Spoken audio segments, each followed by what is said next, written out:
कहानी वसीयत के खाली पन्ने। जादू जानते हैं? बिना कहे मनचाहा हो जाना, दुखों का फूंक मारते उड़ जाना, किसी बुरे सपने से घबरा कर जागना और सामने किसी ऐसे को पाना जो भरपूर तसल्ली देता हो कि कभी कुछ बुरा नहीं हो सकता। जादू वो स्पर्श है जो पंख जैसा हल्का है पर हमें संभाले रहता है। सबकी जिंदगी में जादू होता है, होना चाहिए। जैसे मेरी जिंदगी में माँ और पापा हैं और उनकी जिंदगी में मैं हूं, यानी सब कुछ परफेक्ट है। परफेक्ट भी ना माने तो अच्छा बहुत है। घर की दीवारों पर हमारी ढेर सारी तस्वीरें हैं, छत पर लगे कुंदों से विंड चाइम्स झूल रहे हैं, बालकनी में बर्ड फीडर लटका है और इसलिए पंछियों का आना जाना लगा रहता है। अनन्या, ओ अनन्या, कहाँ हो बेटा? जल्दी आओ, तुम्हारे पापा टेबल को पीट पीट के तबला बना रहे हैं। माँ की तेज आवाज आई तो मैंने झट से डायरी के खुले पन्ने पर आज की तारीख डाली और उसको बंद करके लपक के बाहर चली आई। पापा डाइनिंग टेबल पर सामने अखबार फैलाए जोर जोर से हेडलाइंस पढ़ रहे थे। मैंने माँ को देखा तो उन्होंने कंधे उचका दिए। वाकई उनका पापा पर जरा बस नहीं चलता। मैं पापा के बगल वाली कुर्सी खींचकर बैठ गई, धीरे से अखबार का एक सिरा पकड़कर अपनी ओर खींचा और तह करके एक तरफ पटक दिया। पापा ने अपनी नाक पर रखा चश्मा उतार कर सामने रखा और बोले, जानती हो ना मुझे अकेले खाना पसंद नहीं है। ठीक 8 बजे टेबल पे आ जाया करो। And it's your birthday today, पापा ने शिकायती लहजे में कहा और आगे झुककर मेरा माथा चूम लिया। मैंने पापा के कंधे पर सर टिका दिया। माँ ने हमारे सामने सैंडविच और जूस के ग्लासेस रख दिए और एक सुनहरे कागज में लिपटा हुआ डिब्बा, मेरा बर्थडे प्रेजेंट। मैंने माँ की तरफ एक फ्लाइंग किस उड़ाई और पैकेट खोलने लगी। ओह माय गॉड, माँ कितनी सुंदर है। मैंने शानदार क्रिस्टल से सजे डायल वाली घड़ी अपनी कलाई में बांध ली। My girl is 18. Wish you a wonderful time ahead, बेटा। माँ ने पास आकर मुझे गले से लगा लिया। यही तो था जादू, यानी जो चाहो वो मिल जाना। ये बेस्ट गिफ्ट है माँ, आपको सब पता होता है ना, मेरे मांगने से पहले ही। You're the best। मैंने घड़ी के चमकते डायल पर उंगली फेरी। माँ चुपचाप बिना कुछ कहे अंदर चल दी। जानती हूँ अभी थोड़ा रोएंगी, फिर अपने छोटे से मंदिर में जाकर माथा टेकेंगी और फिर मुंह धोकर चेहरे पर हल्का सा मेकअप और होठों पर स्माइल सजाए लौट आएंगी। हर अच्छे मौके पर माँ यही करती हैं। वक्त के साथ कितना कुछ बदलता चला गया, लेकिन सदियों से माँओं के प्यार जताने के तरीके नहीं बदले। 10 मिनट में माँ फिर डाइनिंग रूम के दरवाजे पर खड़ी थी, ठीक वैसे ही जैसे हमने सोचा था। रोई हुई आंखें और ताजा हंसी। मैं ध्यान से उनका चेहरा देखती रही। एकदम तीखी नाक जो फिलहाल लाल हो रखी थी और चमकते हुए गाल। मैंने हौले से पापा के कानों में फुसफुसाया, कौन कह सकता है कि ये 18 साल की लड़की की माँ है? यार मैं इनकी तरह सुंदर क्यों नहीं हुई? She is so pretty. माँ हंसती, तुम मुझसे कई गुना ज्यादा सुंदर हो। बाल देखो अपने, कैसे गहरे काले और घने। कालिदास अभी के युग में होते तो मेघदूत जैसी कोई रचना बादलों की जगह तेरे बालों पे लिख डालते। मैं और पापा जोर से हंसने लगे। हमें आदत थी माँ के ऐसे पोएटिक डायलॉग्स की और उन्हें आदत थी हमारे तंजिया रिमार्क्स की। अभी बस हमारा घर किसी न्यूज चैनल के डिबेट रूम जैसी आवाजों से भर जाता कि डोरबेल हुई। इतनी सुबह कौन होगा? माँ दरवाजा खोलने चल दी और हाथ में एक छोटा सा पार्सल लिए लौट आई। कुछ देर वो उसे अलटती पलटती रही। पापा ने थोड़ा बेसब्री से पूछा, क्या है भाई बताओ तो। किसका है माँ, किसके लिए? मैं भी उनके पास पहुंच गई। माँ पीछे भेजने वाले का नाम पता पढ़ने लगी। मैं उनके होंठ हिलते देख रही थी पर शब्द मेरे कानों तक नहीं पहुंच रहे थे। माँ ने पार्सल मुझे पकड़ा दिया और एक खाली सी आवाज में बोली, पता नहीं किसने भेजा, गलत पते पे आ गया शायद। अरे हमारा पता लिखा है ना, खोल के तो देखें है क्या। मैंने पैकेट लेकर उल्टा पुल्टा और फिर खोलने लगी। बहुत मजबूती से पैक किया हुआ था, बबल रैप से, ढेर सारे टेप से। 5 मिनट की मशक्कत के बाद पैकेट खुल गया। पैकेट में एक डिब्बे में पुराने रुमाल से लिपटे 2 मोटे कंगन थे और खाली लिफाफे में एक कागज। पापा ने लिफाफा मेरे हाथ से ले लिया। मुझे लगा उनका हाथ कांप रहा था। मैं उनके पास खिसक आई। उन्होंने धीरे से लिफाफा खोला। मैं उनके चेहरे के रंग बदलते देखती रही। पापा ने थोड़ी देर में वो कागज माँ को पकड़ाया और फिर माँ ने मुझे। खत पढ़कर मेरी आंखें धुंधला आईं। मैंने धीरे से माँ पापा की तरफ देखा। दोनों मेरी तरफ ताक रहे थे, जैसे मेरे कुछ कहने की प्रतीक्षा में हूं। मैंने उस सफेद कागज पर लिखे अक्षरों को दोबारा पढ़ा, जहां ये लिखा था कि ये कंगन उनके हैं जिन्होंने मुझे जन्म दिया था। और ये भी लिखा था कि शायद मैं जानना चाहूं कि मेरी माँ कौन थी। नीचे एक पता लिखा था, एक शहर का नाम, उस शहर का नाम जिससे मेरा अब तक कोई वास्ता नहीं था। माँ ने अपने हाथ में पकड़ी हुई तस्वीर भी मेरे सामने कर दी। मैं चौंक गई। ऐसा लगा जैसे मैं आईना देख रही हूं, हूबहू मेरी शक्ल। मैं शायद 4 साल की रही होंगी और शायद और भी छोटी, जब माँ पापा ने मुझको बताया था कि वो मुझे कहाँ से लाए हैं। तब नहीं समझी थी कि वो क्या बता रहे हैं। कहाँ से लाए का क्या मतलब? शायद तब सवाल उपजा होगा कि क्या सारे बच्चे एक जगह से ही नहीं लाए जाते, या जगह के बारे में जानना कहाँ जरूरी था। शायद कुछ भी जानना जरूरी नहीं था। थोड़े दिनों बाद उन्होंने मुझको यूं ही बातों बातों में बताया कि वो मुझे एक अनाथालय से लाए थे।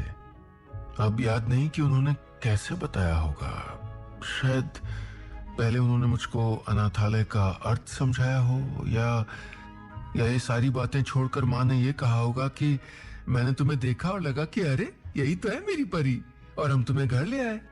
या पापा ने कहा हो कि तुम्हारी आंखें एकदम मेरे जैसी थीं, इसलिए मैंने झट से तुमको अपनी बेटी बना लिया। उस उम्र में मुझे कोख से पैदा होने का सच पता नहीं था, इसलिए मैंने उनकी बातों को एकदम सहजता से लिया। मैंने सोचा होगा शायद ऐसे ही सभी बच्चों को माँ बाप और उन्हें बच्चे मिलते होंगे। फिर धीरे धीरे उम्र के साथ सब समझती गई, लेकिन जो बात पहले से जानती थी और माँ पापा ने ही बताई थी, उसने मुझे कभी हर्ट नहीं किया। मुझे इस बात ने कभी तकलीफ नहीं पहुंचाई कि ये सच मुझे किसी और से पता लगा, या कोई ये कह सकता कि सारी दुनिया जानती है ये बात, बस तुम नहीं जानती अनन्या। माँ ने मुझसे ये सच भी साझा किया कि वो नहीं चाहती थी कि उतने बचपन, वैसी छोटी उम्र में मुझे ये बताया जाए कि मैं उनकी बायोलॉजिकल औलाद नहीं हूं। लेकिन पापा ने काउंसलर के कहने पर बहुत पहले सही वक्त पर मुझे सच बताया, और इस सच ने मुझको कभी परेशान नहीं किया, बल्कि ऐसा लगा था कि ये कितने मजे की बात है कि मुझे ये माँ पापा मिले, best in the whole world. वो दोनों मेरी दुनिया थे और मैं उनकी। अनन्या, पापा ने कमरे की खामोशी को अपनी खरखराहट भरी आवाज से तोड़ा। मैं वहीं सोफे पर धम से बैठ गई। माँ मेरे पास आ गई। उन्होंने मेरी हथेली थाम ली।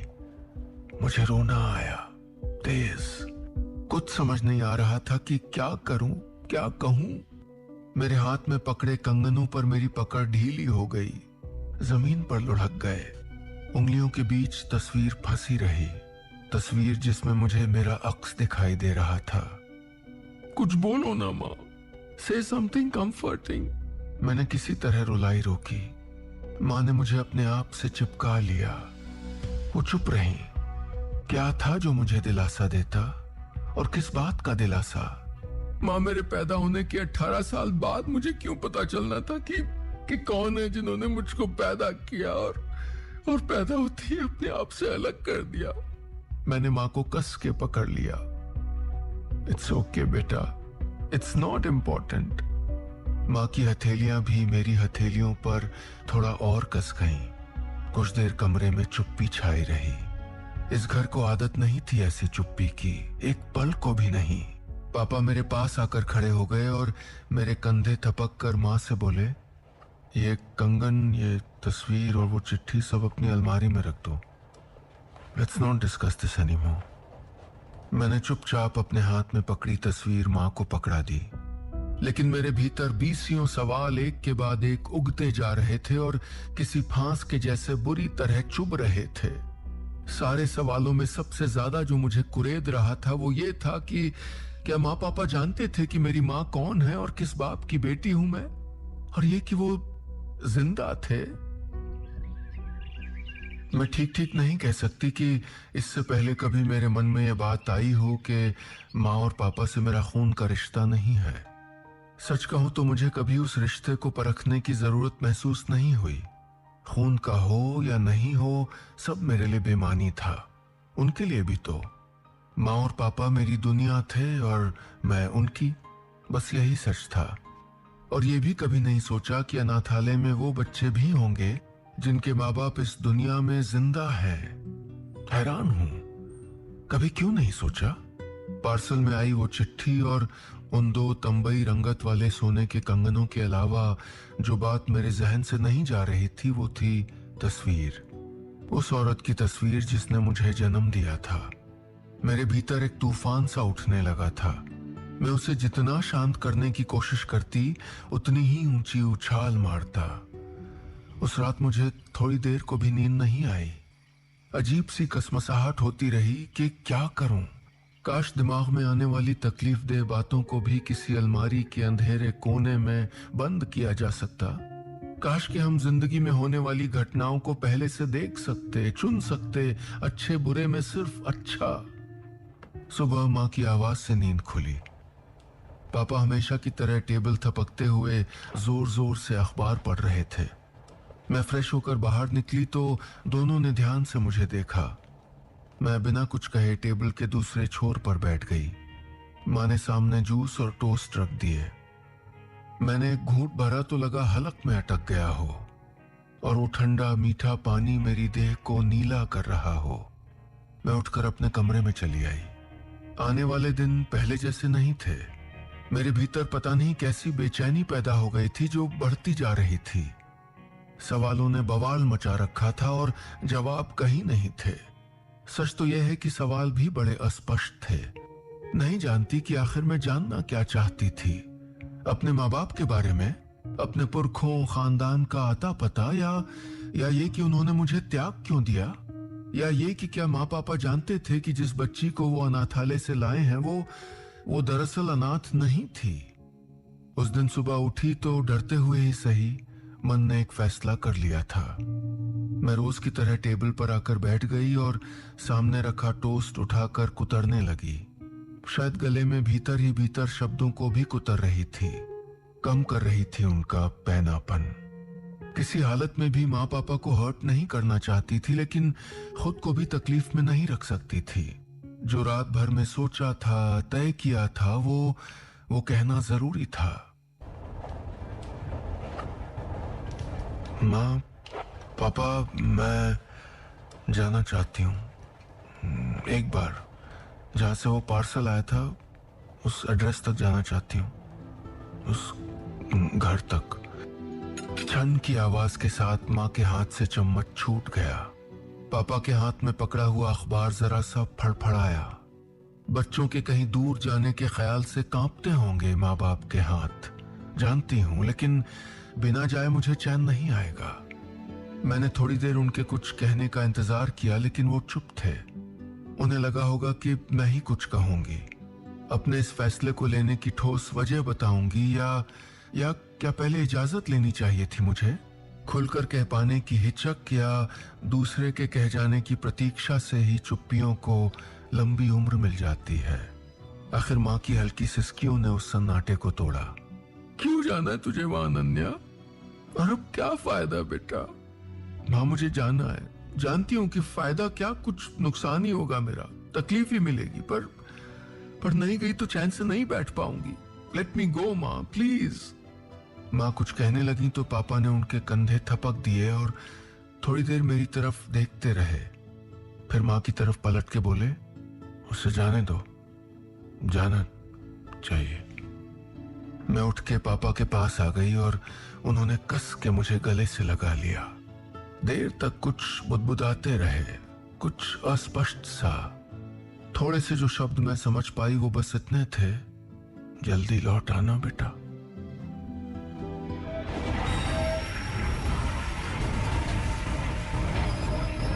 ट्रेन जबलपुर स्टेशन पर रुकी तो दोपहर के 12:30 बज रहे थे।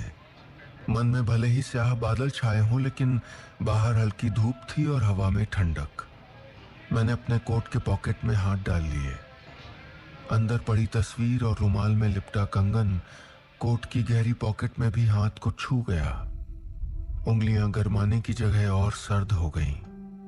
बाहरी मौसमों से इतर एक मौसम हमारे भीतर भी तो पलता है, जो अच्छे भले फूलों वाले बसंत में उदासी ला सकता है या पतझड़ वाले जर्द मौसमों में अचानक ही खुश कर सकता है, जैसे सूखी डालियां हरी हो गई हों। बड़ी मनमर्जियां करता है ये दिल। मैंने मोबाइल निकालकर एड्रेस चेक किया और कैब बुक कर दी। मन गुणा भाग करने लगा। कौन मिलेगा वहां? किसने भेजा होगा वो पार्सल? क्या जरूरत थी उन कंगनों को भेजने की? कैसे खोजा होगा हमारा पता? या जानते होंगे क्या पहले ही? स्टेशन से बाहर आई तो एहसास हुआ कि किसी अजनबी शहर में हूं, वरना स्टेशन तो सारे एक जैसे ही नजर आते हैं। वही शोर, वही किताबों के स्टॉल, वही भागते दौड़ते लोग और दूर तक दिखाई देती पटरियां। कैब में बैठी और ओटीपी बताकर आंखें बंद कर लीं। जागते हुए बीती पिछली 2 रातों का असर अब महसूस हो रहा था। मैम पहली बार आई हैं या जबलपुर की हैं? ड्राइवर ने पूछा तो मैंने आंखें खोल दी। पहली बार आई हूं, कहते हुए जरा सा हिचकिचाहट हुई। क्या पता इसी शहर में जन्म हुआ हो मेरा। मैंने ड्राइवर की बातों पर ध्यान लगा दिया। मैडम यहाँ से हाईकोर्ट का रास्ता है और ये सड़क घाट को जाती है। आप अगर कुछ दिन यहाँ हैं तो शाम को ना नर्मदा आरती जरूर देख के आइएगा। कहते हुए वो कुछ देर रुका, फिर बोला, पूजा पाठ करती होंगी ना आप, या नमाज या गुरुद्वारे? मैं हंस दी। सोचने लगी कि क्या तय करता है हमारा धर्म, हमारी आस्था। आज मंदिर जाती हूं, देखती हूं कल कहां जाना होगा। मुझे चुप देखकर वो कैब ड्राइवर विषय बदलकर बाजारों के नाम गिनाने लगा कि मां का फोन आ गया। मेरे उठाते ही बोली, पहुंच गई क्या? कोई मिला वहां? मैं उनकी बेचैनी समझ रही थी। मैंने आवाज को सहज बनाने की कोशिश की। अभी रास्ते में हूं मां, पहुंची नहीं हूं। वो कुछ और कहती या पूछती उसके पहले मैंने फोन डिस्कनेक्ट कर दिया। माँ और मेरे बीच जब भी कोई अनबन होती तो फोन पहले वही काटता जो नाराज रहता। मैं थोड़ा सा परेशान हो गई।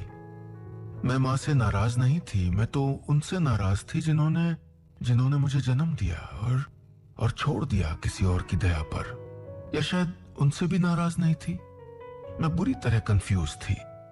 मन जैसे किसी तेज धार में पड़ी नाव जैसा था, डोल रहा था डगमग करता हुआ। कहीं मेरा फैसला गलत तो नहीं था? अपने अतीत को खंगाल कर कहीं मेरा आज तो नहीं बिखर जाएगा? मैं कहीं माँ पापा को हर्ट तो नहीं कर रही? 210 में टैक्सी वाले ने कहा तो पैसे देकर उतर गई। टैक्सी जिस घर के सामने रुकी उसके बाहर कोई नेम प्लेट नहीं लगी थी। धुंधला सा मकान नंबर लिखा था बस। अपने बच्चे को खुद से दूर कर देने वाले माँ बाप के घर ऐसे ही होते होंगे शायद। मैंने बैग से बोतल निकालकर पानी गटका। क्यों इतनी कड़वाहट उतर रही है मेरे भीतर? क्यों चली आई थी मैं यहां? मैंने जल्दी से कॉल बेल दबा दी, वरना शायद मैं वापस ही लौट आती। घर का दरवाजा एक बुजुर्ग औरत ने खोला। सफेद बाल और झुर्रियों से भरा चेहरा। यह तो नहीं हो सकती मेरी माँ। वो कुछ देर मेरी तरफ देखती रही तो मैंने पॉकेट से कंगन निकालकर हथेली उनके आगे कर दी। अपना नाम बताने का कोई अर्थ नहीं था। उन्होंने कंगन देखते ही मेरी कलाई पकड़ ली और अंदर खींच ले गईं।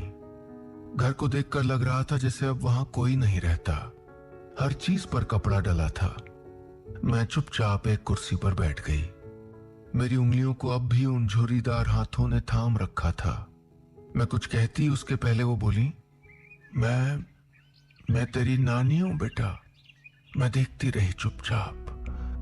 उनके हिलते डुलते होंठ और झर झर झरती आंखें।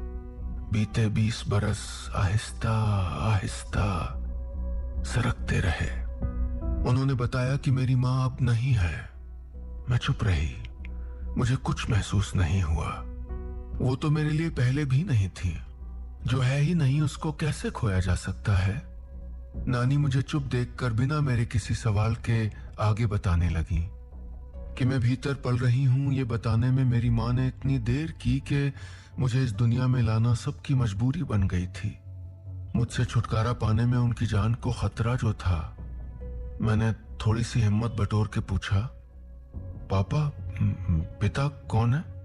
नानी पास रखी मेज पर उंगलियों से कुछ लिखती रही और बोली, नहीं जानती, तेरी माँ ने नाम कभी बताया नहीं बेटा। नानी ने बताया कि उस समय मेरी माँ सिर्फ 20 बरस की थी और मैं किसी प्यार भरे रिश्ते की निशानी नहीं थी, बिल्कुल नहीं। मैं चुपचाप सुनती रही। मुझे अपने से अलग करने की मजबूरी उनके बिना कहे ही मैं समझ चुकी थी। जानती हो, तुम्हें उससे अलग करना हमारे लिए कितना मुश्किल था। उसके बड़े भाई ना होते तो शायद मेरे विरोध को तो वो दबा देती, जिद पे अड़ जाती शायद। नानी धीरे से बोली, जैसे याद नहीं करना चाहती हूं उन बीते दिनों को। मैंने कुछ और नहीं पूछा, बस ये सच थोड़ी राहत दे गया कि मुझे जन्म देने वाली ने मुझे खुद से अलग करना नहीं चाहा था, मेरी जान नहीं लेनी चाहिए थी। कुछ पल को ही सही मैं अपनी माँ के लिए अनचाही नहीं रही होंगी। नानी देर तक कुछ कुछ बताती रही और बार बार मुझसे माफी मांगती रही। मुझे नहीं पता कि वो माफी मुझसे मांग रही थी या अपनी बेटी से जो समय से पहले ये दुनिया छोड़ गई थी। मैं नहीं जानती कि लोग माफी क्यों मांगते हैं और माफ कर दिया कह देने भर से क्या सारी गांठें खुल जाती हैं। ये घर उसके जाने के बाद से बंद पड़ा था। अब पिछले दिनों मेरी तबीयत खराब रहने लगी तो नानी ने उदासी भरी आवाज में कहा, तो मैंने चिहुक के पूछा, तो आखिरी समय यहां उसकी चीजों के साथ। नानी की आवाज कांप रही थी। मैं घर का मुआयना करती रही, टटोलती रही मेरी माँ के होने के निशान और मेरे न होने के भी। बहुत देर बाद मैंने हिचकते हुए नानी से पूछा, वो कंगन, वो क्या माँ की कुछ वसीयत या आखिरी वक्त कुछ चिट्ठी? मेरी उम्मीद भरे सवाल पर नानी की आंखों में नाउम्मीदी तैर गई। नहीं, कुछ नहीं। उसने तो बरसों से खामोशी ओढ़ ली थी, शायद इसीलिए इतनी जल्दी चली भी गई। ये कंगन मैंने ही तुझ तक पहुंचाए, शायद तेरी मां को थोड़ी शांति मिले। मैं हैरान थी, जो जीते जी छीन लिया उसको मौत के बाद कैसे लौटा सकते हैं? बड़ी मुश्किल से पता खोज पाई थी। नानी बुदबुदाई। मुझे लगा रो दूं और पूछूं कि खोया क्यों था। लगा जोर से चिल्ला पड़ूं कि हर उस इंसान के कान तक मेरी चीख पहुंचे जो मां से मां होने का हक छीनते हैं और बेटी से बेटी होने का भी। मैंने सामने रखा ग्लास उठाकर ढेर सारा पानी गटक लिया और उठ के खड़ी हो गई। नानी चुप थी। मुझे फिर आने को नहीं बोला उन्होंने। मैंने बाहर निकलकर कैब बुक करने के लिए मोबाइल निकाला तो देखा माँ पापा के कई सारे मिस्ड कॉल्स थे और माँ का मैसेज भी, तू लौट आएगी ना अनन्या, और 2 क्वेश्चन मार्क। मुझे माँ के लगाए 2 क्वेश्चन मार्क भीतर तक चुभ गए। बच्चों के लौट आने की तसल्ली पर हर माँ बाप का अधिकार होना चाहिए।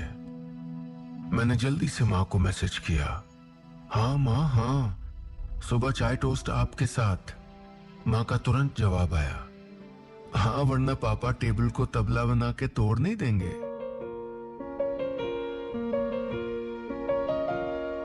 बस इतनी सी थी ये कहानी।